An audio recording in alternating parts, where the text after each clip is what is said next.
Bouge pas, bouge pas.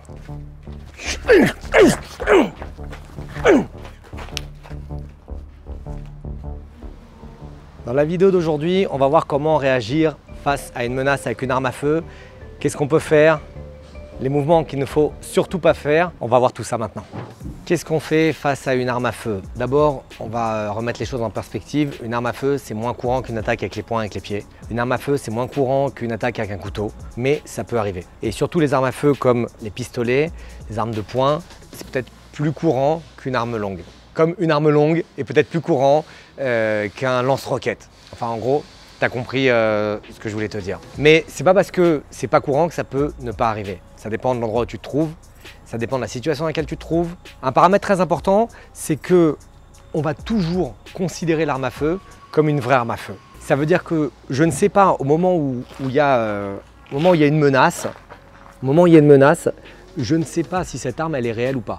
Et lui, à sa place, il n'a pas le temps pendant la menace de regarder, tiens, est-ce que c'est du plastique, est-ce que c'est pas du plastique, est-ce que ça ressemble à du fer ou ça ressemble pas à du fer, est-ce que c'est un pistolet d'alarme ou est-ce que c'est un airsoft. Il n'y a pas le temps de se poser toutes ces questions. Donc, quand une arme à feu est impliquée dans une agression, tu vas toujours considérer que c'est une arme à feu réelle et tu vas toujours considérer qu'elle est chargée et donc éventuellement, si la personne appuie sur la détente, eh bien que ça peut tirer un projectile. Okay, donc ça c'est très important pour l'état d'esprit. La deuxième chose, c'est qu'il y a une variété de situations. Je peux menacer de face ici, je peux menacer de ce côté, je peux menacer dans les situations plus sur le côté, je peux menacer comme on a vu tout à l'heure, derrière en haut, derrière en bas, il y a plein de choses. Je peux menacer la caméra et c'est Ludo qui va venir défendre. Aide à tierce personne, il y a énormément de choses. Quelque chose qui est important et que j'aimerais porter à ton attention, c'est que souvent on a l'impression qu'une menace à l'arme à feu, ça doit être comme ça, où le pistolet bouge dans tous les sens, où c'est très dynamique, etc. Encore une fois, je le dis régulièrement, mais c'est toujours important de le répéter, je regarde énormément de vidéos d'agression. Et je peux t'assurer que dans la majeure partie des agressions avec une arme à feu en situation de braquage, c'est-à-dire je ne veux pas le tuer et appuyer, ça c'est encore une autre situation, l'arme elle bouge pas trop, elle bouge quasiment pas. Ça peut être ce genre de choses, bouge pas et il lui fait les poches, ça peut être bouge pas, file-moi la caisse, ça peut être bouge pas, ouvre la porte, ça peut être... Mais l'arme elle va pas beaucoup bouger. Et beaucoup de détracteurs de la self-défense ou de détracteurs du Krav Maga ou peu importe vont te faire croire que c'est faux, que ça marche pas comme ça. Moi ma seule réponse c'est regarde des vidéos de caméras de surveillance, tu tapes CCTV, arme attaque ou pistol attaque et tu regardes des vidéos parce que c'est ce qui se passe dans la réalité. Donc comme l'arme à feu ne bouge pas beaucoup, okay, quand on est dans ces situations-là ou quand on est dans ces situations-là ou comme si on reprend la porte dans ces situations-là, ça veut dire que tu peux faire des choses.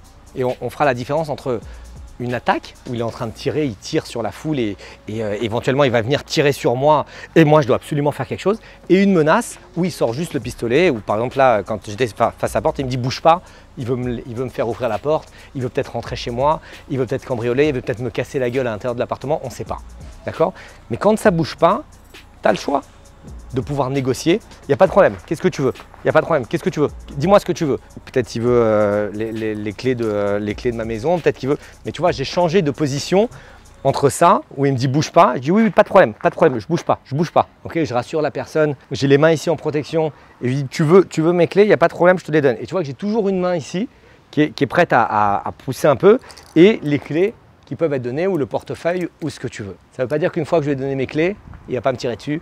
Ça ne veut pas me dire qu'une fois que je lui ai donné les clés, il ne va pas me mettre un coup de pistolet en pleine gueule. Mais en tout cas, quand c'est statique, tu peux faire des choses. Et si tu sens que quand c'est statique, c'est pas le moment de négocier, c'est pas le moment de coopérer, mais c'est le moment de faire du Krav Maga, tu peux faire du Krav Maga.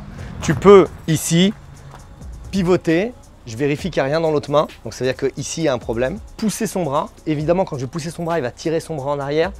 Et moi je veux aller avec lui, je veux enrouler son bras. Okay, donc je vais faire une défense de corps où je vais me rapprocher de lui le plus possible, mettre mon sternum vers son épaule. Où je vais enrouler son bras avec le bras ici. Okay, et de l'autre côté, percuter dans la gorge le plus fort possible. Pourquoi? Parce qu'à partir du moment où je percute sa gorge, à partir du moment où je percute son visage, à partir du moment où je percute ses yeux, ça va être beaucoup plus compliqué pour lui de combattre.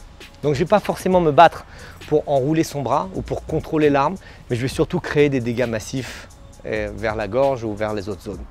Et une fois que j'ai fait ça, évidemment, quand j'ai frappé, je peux mettre une deuxième frappe aussi en bas avec les genoux par exemple. Et après, si l'arme est toujours ici, on peut aller désarmer.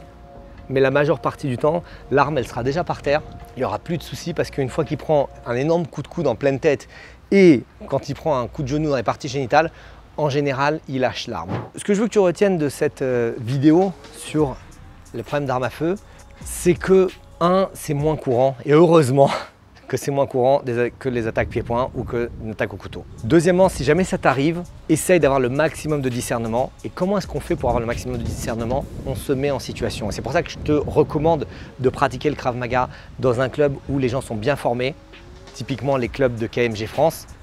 Tu as la liste sous la vidéo, instant promotion. Pourquoi? Parce que plus tu vas pratiquer, plus tu vas te mettre en situation, plus le jour où il y aura une agression comme ça dans la rue, eh bien, tu pourras te défendre parce que ton cerveau aura déjà vu cette situation, aura déjà vécu cette situation. Et je ne dis pas que la boxe ou la boxe thaï ou le JJB, etc., c'est pas bon. Je te dis juste que la spécificité du Krav Maga, c'est de te mettre en situation face à une arme à feu, face à un couteau, face à un bâton, face à deux agresseurs, face à des situations au sol, dans des milieux confinés. Et que quand tu as vécu ces situations à l'entraînement, bah, c'est plus facile pour toi d'y répondre dans la réalité. Donc pense bien à ça et surtout pratique. L'autre chose, c'est que tant que tu peux coopérer, coopère. Première règle, ne pas être blessé. Fais tout ce que tu peux pour coopérer, pour donner les clés de ta voiture, pour donner les clés de ta maison, pour donner ton portefeuille, pour donner ton téléphone, ce que tu veux. Et la dernière chose, si tu veux te défendre, envoie des frappes extrêmement dévastatrices vers des zones sensibles. Si tu as envie d'en apprendre plus, rejoins un club, participe à un de mes stages ou sinon, tu as toute une série de cours en ligne où tu peux évidemment apprendre à te défendre à ton rythme et dans le confort de ta propre maison.